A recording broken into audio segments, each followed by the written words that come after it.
Hello साथीहरू, good morning, शुभ बिहानी, सेवा र सेवन्ने सबैजनालाई। आज चाहिँ म मेरो आमा बितेर जानुभएको 10 वर्ष पुरा भयो र साथीहरू म आज चाहिँ आमाको 10 वर्ष पुगेकोमा चाहिँ बत्ती बालेर आमाको निम्ति र आमालाई यसरी खदाहरू गरेर गर्छु वर्षैपछि। र आज चाहिँ मेरो आमा खस्नु भएको 10 वर्ष भयो साथीहरू। र मान्छे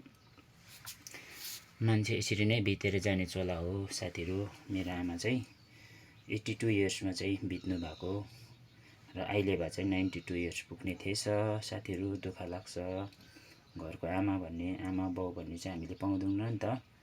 आमा बाउ चाहिँ हाम्रो लागि चाहिँ एकदम जिउँदो भगवान हो साथीहरू।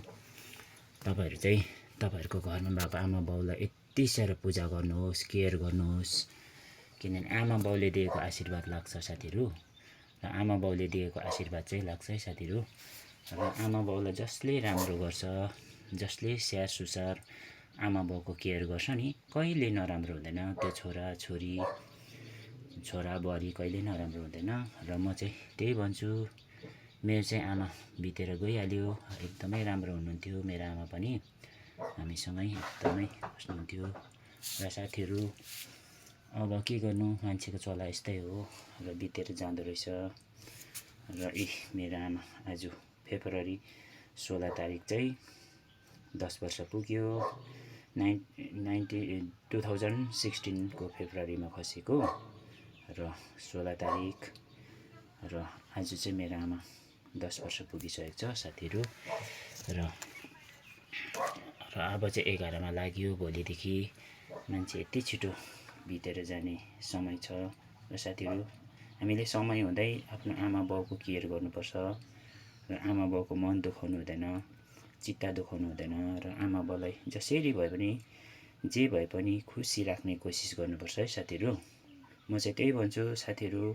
र कतिजना साथीहरूले त सायद गरिरहेको छ, त्यसरी देखिरहेको छु।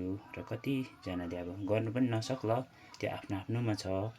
र साथीहरू म चाहिँ जे जति भन्छु यसरी अब बितेर जाने चोला।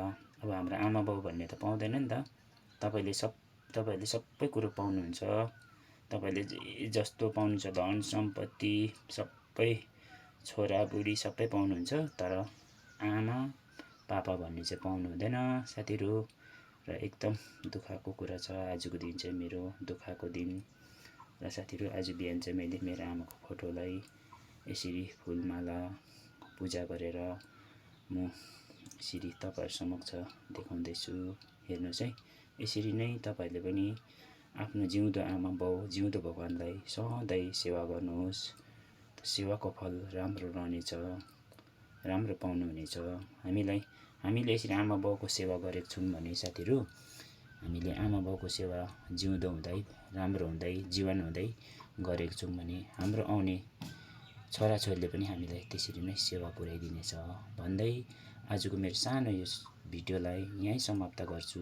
हवस् त साथीहरू, आजलाई यतिमै, धन्यवाद।